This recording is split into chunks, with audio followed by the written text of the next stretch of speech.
দুনিয়ার মোহটা থেকে বের হয়ে আসেন। দুনিয়া কিছুই না, কিচ্ছু না দুনিয়া। সকালে আপনি না থাকলে আপনাকে বিকেলেই এরা মাটি দিয়ে আসবে। চোখ বন্ধ করে চিন্তা করবেন রাত্রেবেলা আপনি পৃথিবীতে নাই, আপনার স্ত্রী, আপনার সন্তান, আপনার প্রতিষ্ঠান, আপনার সংগঠন, আপনার সবকিছু কি থেমে আছে না চলছে? সব চলবে ভাই, কেউ থেমে থাকবে না, শুধু আমরাই থাকবো না। অতএব আমাদের কবরের চিন্তা আমাদেরকে করতে হবে। জ্ঞান অনুযায়ী আমল করি, অবহেলা না করি ইনশাআল্লাহ। 3 নাম্বার, আদর্শ পরিবার গঠন করেন। পরিবারটা হবে ডিনামাইট। রাষ্ট্র বিশ্ব কই যায় যাক, আপনার পরিবার যেন ইসলামের আদর্শের উপর থাকে। কারণ কু আনফুসাকুম ওয়া আহলিকুম নার, নিজে বাঁচো জাহান্নামের আগুন থেকে, পরিবারকে বাঁচাও। আপনার ছেলের ব্যাপারে সচেতন হন, মেয়ের ব্যাপারে সচেতন হন, স্ত্রীর ব্যাপারে সচেতন হন। আপনার পরিবার, আপনার রক্তের সম্পর্ক, আত্মীয়, এদের মাঝে আপনি দিনের প্রচারটা করেন। কোথায় কে জাহান্নামে যায় যাক, ওটার পরের চিন্তা আপনার, ওটা চিন্তা আপনার করতে হবে না। এখন আপনি আপনার পরিবারের দিকে ফোকাস করেন। যদি আপনি পরিবারকে ইসলামিক আদর্শে গড়তে না পারেন বা অবহেলা করেন, অবশ্যই আপনাকে এর জন্য আল্লাহ পাক জবাবদিহি করাবেন। হাদিসটা আপনারা সবাই জানেন, কুল্লুকুম রাইন ওয়া কুল্লুকুম মাসউলুন আন রাইয়াতি। তোমাদের প্রত্যেক ব্যক্তি দায়িত্বশীল, প্রত্যেকটা ব্যক্তি দায়িত্বশীল, এবং প্রত্যেকটা ব্যক্তিকে তার দায়িত্ব সম্পর্কে আল্লাহ পাক জিজ্ঞাসা করবেন কিয়ামতের মাঠে। একজন স্ত্রী তার ঘরের দায়িত্বশীল, স্বামী তার বাড়ির দায়িত্বশীল, সমাজের নেতা সমাজের দায়িত্বশীল, রাষ্ট্রের নেতা রাষ্ট্রের দায়িত্বশীল। সবাইকে সবার দায়িত্ব সম্পর্কে কিয়ামতের মাঠে আল্লাহ পাক জিজ্ঞাসা করবেন। উত্তর না দিয়ে কেউ এক পা আগাতে পারবে না, লা আল্লাহ, কখনো নয়। 4 নাম্বার, ইসলামের দাওয়াতটা প্রচার করতে থাকেন। যতটা জ্ঞান আপনি অর্জন করেছেন, আমল করছেন, পরিবার গঠন করেছেন, এখন আপনি ইসলামের দাওয়াত দিতে থাকেন। আপনার পরিচিত মহলেই দাওয়াত দেন, আপনার সাধ্যমতো দাওয়াত দেন। আমরা আপনাকে বলছি না আপনি দিন একদম প্রতিষ্ঠা করেন, কায়েম করেন, এই করেন সেই করেন, এটা না। আপনি দাওয়াতি কাজ করতে থাকেন, এবং দাওয়াতি কাজ করতে হলে আপনাকে নমনীয় হতে হবে। খুব কঠোর হলে দাওয়াতি কাজ করা যায় না। মানুষকে আল্লাহর দিকে ডাকেন, কোরআনের দিকে ডাকেন, সুন্নাহর দিকে ডাকেন। আমাদের মধ্যে ইখতিলাফ থাকবেই থাকবে, এটা আপনি দূর করতে পারবেন না, আপনি পারবেন না। একটা হাদিস সবাই একই রকম বুঝবে, এটা আপনি পারবেন না। সাহাবীদের মধ্যেও ইখতিলাফ ছিল। অতএব আপনি সবাইকে আল্লাহমুখী করার চেষ্টা করুন, যাতে ঠিক আছে তার সাথে আমার 2-1টা বিষয় ইখতিলাফ আছে, ঠিক আছে ফাইন, কিন্তু তারপরেও সে আমার মুসলিম ভাই, সে আমার অংশ, আমি তার অংশ। আমরা পুরো সবাই মিলে একটা উম্মাহ, একটা দেহের অংশ। নবীজি বলেছেন দেহের এক অংশ আঘাত পেলে অন্য অংশে সেটার আঘাত লাগে, কষ্ট পায়। অতএব দাওয়াতি কাজ করতে থাকেন। আর 5 নাম্বার, ইসলামের এই আগামী সময়টা আপনার জন্য। এখন যা দেখছেন এই সময়টা থাকবে না ইনশাআল্লাহ। এখন আপনি যা দেখছেন আগামী 10, 15, 20 বছরে এগুলোর কিছুই থাকবে না ইনশাআল্লাহ, কিচ্ছু থাকবে না। আমরা চ্যালেঞ্জ করছি কোরআন সুন্নাহ দিয়ে। এখন যা দেখছেন আগামী 15-20 বছরে কিচ্ছু থাকবে না, এগুলা সব পরিবর্তন হয়ে যাবে ইনশাআল্লাহ তাআলা। আল্লাহ পাক তার রাসূলের মাধ্যমে জানিয়ে দিয়েছেন ইমামুল মাহদির হাতের সামনে ইসলামী খেলাফত কায়েম হতে যাচ্ছে। কেউ ঠেকাতে পারবে না, কেউই না, যত চেষ্টাই কেউ করে নেক না কেন। কিভাবে করবেন সেটা আল্লাহর ব্যাপার, আমরা সেটা জানিও না, কিন্তু করবেন এটা আমরা জানি। অতএব সামনের সময়টা আপনার জন্য। প্রজন্ম করে যান, যুবক ভাইদেরকে তৈরি করে যান, আপনার সন্তানদেরকে তৈরি করে যান, এবং তারা আল্লাহর পথের দায়ী এবং মুজাহিদ হতে পারে আগামী দিনে। আপনার জান, মাল, সময়, শ্রম যা আছে এটাকে দিয়ে আল্লাহর পথে একটু চেষ্টা করেন, কিছু করার চেষ্টা করেন। আল্লাহ পাক এই দিনটাকে আমাদের কাছে আমানত দিয়েছেন, কোনো নবী আর আসবে না, আমরাই এই দিনের ধারক এবং বাহক। তাই দুনিয়া নিয়ে যদি আমরা ব্যস্ত হয়ে যাই, দিনের ফিকির ছেড়ে দেই, তাহলে দিন পরাজিত হবে। দিন পরাজিত হলে আমরাও বিজয়ী হতে পারবো না, আমরাও ধ্বংস হব। আরও অনেক কথা বলার ছিল, আজকে হয়তো সময় পাচ্ছি না। আপনি এই কাজগুলো যদি করেন, শেষ জামানায় জ্ঞান অর্জন করেন, জ্ঞান অর্জনের সাথে আমল করেন, পরিবার গঠন করেন, প্রজন্ম তৈরি করে যান, দাওয়াতি কাজ করতে থাকেন, আপনার জান, মাল, সময়, শ্রম ব্যয় করে আল্লাহর পথে কাজ করতে থাকেন। পাশাপাশি আপনি খাবারের ব্যাপারে সচেতন হন। বারবার আমি খুতবায় কথাটা বলি যে খাবারগুলো দেখছেন ম্যানুফ্যাকচার্ড খাবার, এগুলো খাবেন না। নিজের উৎপাদন করা খাঁটি ফ্রেশ জিনিসগুলো খাবেন। খাবারের মধ্য দিয়ে আপনাকে হত্যা করার ষড়যন্ত্র করা হয়েছে, এটা তোমরা বুঝতে পারবা কয়েক বছর পরে। শারীরিক ব্যাপারে সচেতন থাকেন, আপনার শরীরটাকে সুস্থ রাখেন। যেভাবে জীবনযাপন করলে শরীর সুস্থ থাকবে সেভাবে করতে হবে, এলোমেলো লাইফ লিড করা যাবে না। এটা ইসলামের একটা খুবই গুরুত্বপূর্ণ জিনিস। আরেকটা বিষয় হলো অর্থ সম্পদ, টাকা পয়সা যেগুলো আছে আপনাদের, কাগজের টাকা, অন্যান্য বিষয়গুলো, এগুলোকে দ্রুত কনভার্ট করেন সোনায় অথবা রূপায়। কথাটা হয়তো মাথার উপর দিয়ে চলে গেল, কিন্তু সোনা এবং রূপা ছাড়া সামনে এগুলো টিকবে না কিছুই। এই কাগজের টাকা থাকবে না সামনে, ইলেকট্রনিক মানিও সামনে থাকবে না। আপনার গোল্ড এবং সিলভার এটাই সামনে থাকবে। সম্পদ আপনি হারাবেন যদি আপনি ব্যাংকে কোটি কোটি টাকা রেখে থাকেন, আপনি সম্পদ হারাবেন সামনে। যখন হারাবেন তখন আফসোস করে লাভ হবে না। ইকোনমিক্সের স্টুডেন্ট আমি বলতে পারি হলফ করে যে ইকোনমিক্স সিস্টেমটা যেদিকে যাচ্ছে, এই পেপার মানি আর কিছুই থাকবে না সামনে। এটা দেখবেন উঠে গেছে। কাগজের টাকা দেওয়ালে জাদুঘরে রেখে দিবেন, সব মানি হয়ে যাবে ইলেকট্রনিক মানি। দেখছেন না এখন ইলেকট্রনিক মানি? এরপরে আসবে গোল্ড এবং সিলভার। ইসরায়েল অলরেডি তার দেশে গোল্ড এবং সিলভার চালু করেছে, তো সারা বিশ্ব এদিকে যাবে। সম্পদ আপনি এদিকে ফেলে রাখবেন না, হয় জমি কিনেন অথবা ব্যবসা ইনভেস্ট করেন, অথবা আপনি সোনা এবং রূপায় কনভার্ট করে রাখেন, আপনি বেঁচে যাবেন ইনশাআল্লাহ। আদারওয়াইজ দেখবেন আপনি নিঃস্ব হয়ে যাবেন, লাখ লাখ মানুষ নিঃস্ব হয়ে যাবে সামনে ইনশাআল্লাহ তাআলা, দেখে নিন। আরেকটা কাজ করবেন, সেটা হলো প্রত্যন্ত জায়গা, শহরে থাকবেন না, প্রত্যন্ত জায়গায়, গ্রামাঞ্চলের, এটা তো গ্রামাঞ্চল মাশাআল্লাহ, আরও প্রত্যন্ত জায়গায় গিয়ে জমি জমা কিনে এখানে অ্যাসেট করে তোলেন, ওখানে কমিউনিটি করে তোলেন। প্রতিটা শহর ফিতনায় পড়ে যাবে সামনের দিনগুলোতে। শহরে মানুষ ঈমান নিয়ে থাকতে পারবে না। যারা ঈমান নিয়ে থাকতে চায় ওদেরকে দূরে হিজরত করতে হবে সামনের দিনগুলোতে। দেখবেন আমরা কুরআন এবং সুন্নাহ থেকে কিছু বিষয় আপনাদের সামনে তুলে ধরলাম, হয়তো অনেক কথা বুঝে এসেছে, অনেকগুলো আসে নাই, কোনো সমস্যা নাই। আমার অনুরোধ থাকবে যে আপনি শেষ জামানা নিয়ে পড়াশোনা করেন, কথাগুলোকে একটু মূল্যায়ন করার চেষ্টা করেন। আপনার ভালোর জন্যই আমি কথাগুলো বলেছি, এটা আমি জানি, আমার পরিবার জানে, আমার সার্কেলে সবাই জানে। যারা জানে না ওদের কাছে প্রচার করার জন্যই আমরা এখন গ্রামে গ্রামে ছুটে বেড়াই। আল্লাহ পাক আমাদের সবাইকে শেষ জামানা সম্পর্কে পড়াশোনা করার তৌফিক দান করুন। তরুণ প্রজন্ম যদি একবার গর্জে ওঠে মুসলিমদের, ইনশাআল্লাহ তাআলা তারা সকল বাতিলের ভিত্তি গুঁড়িয়ে দিতে পারে ইনশাআল্লাহ। তরুণ প্রজন্মের মধ্যেই ছিল খালিদ বিন ওয়ালিদ, তারেক বিন জিয়াদ, এই মানুষগুলা, ওমর ইবনুল খাত্তাব, আলী ইবনে আবি তালেব, যায়েদ ইবনে হারসা, আসাদুল্লাহ, সাদ ইবনে আবি ওয়াক্কাস। এই যে সাহাবায়ে কেরামদের নাম আপনারা জানেন, তরুণ সাহাবী ছিলেন যখন তার ইসলামের পক্ষে দাঁড়িয়েছিলেন।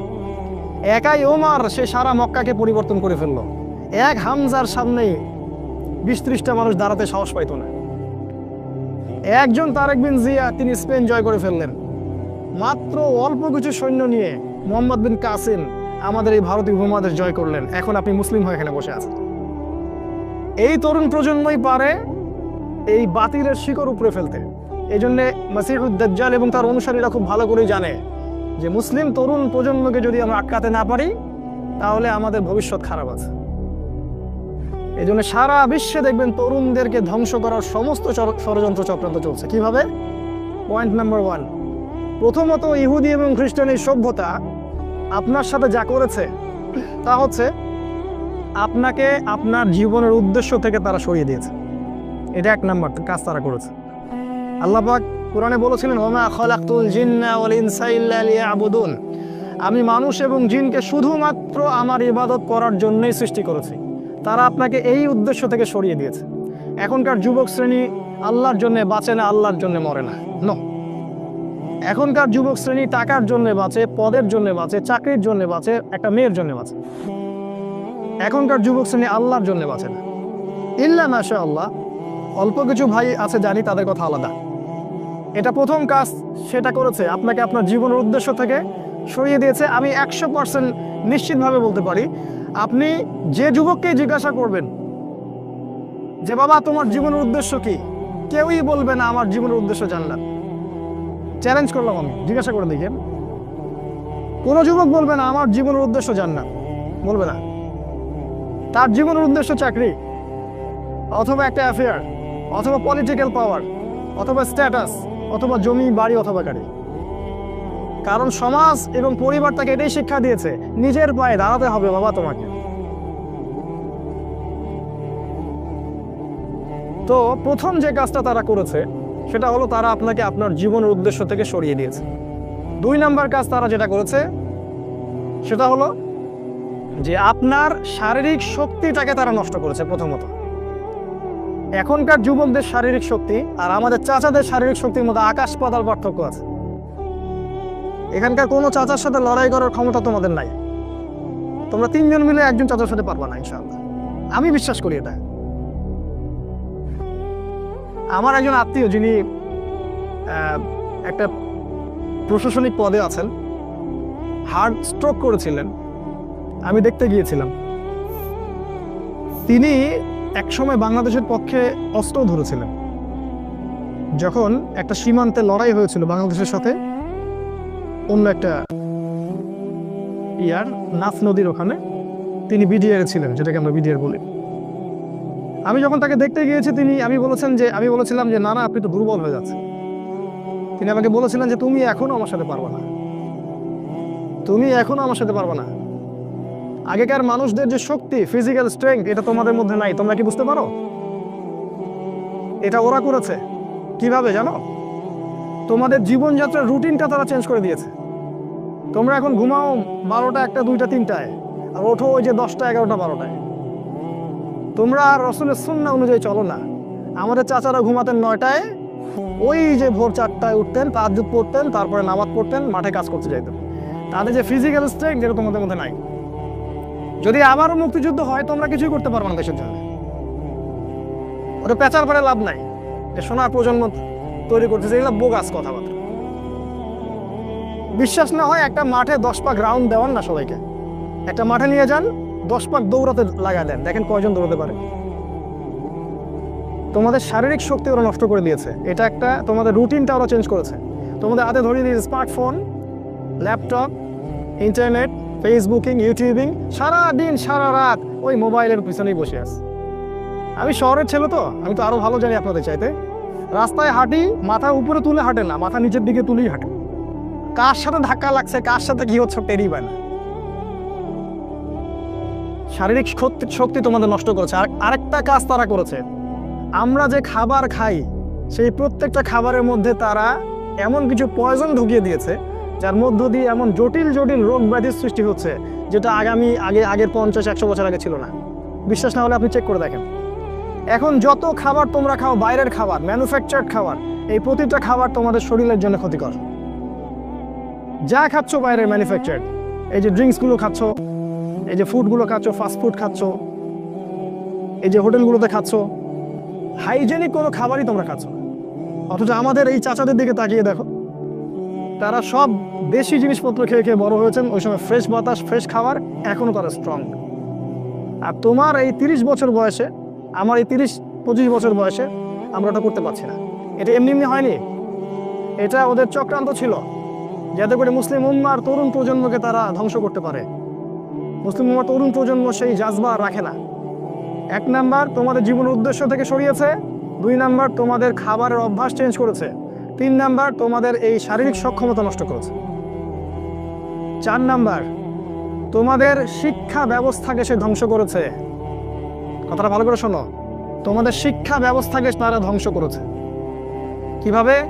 তুমি 25 বছর এই সেকুলার লাইনে পড়াশোনা করবা, 25টা সূরা তুমি শিখতে পারবা না, ইম্পসিবল।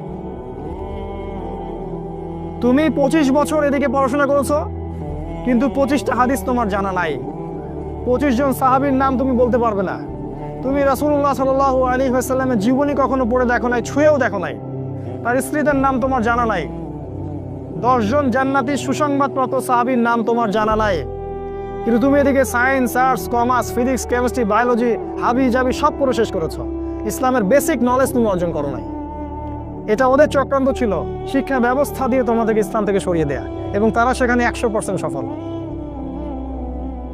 এগুলো নিয়ে কথা বলার সময় যেহেতু আমাদের নাই, আমরা যেহেতু আমাদের ওই যে হাত বাঁধা, আমিন তামিন এইসব নিয়ে আমরা যে মারামারি কাটাকাটির মধ্যে আছি, এটাই হচ্ছে আমাদের বড় জিহাদ আমাদের, তাই না?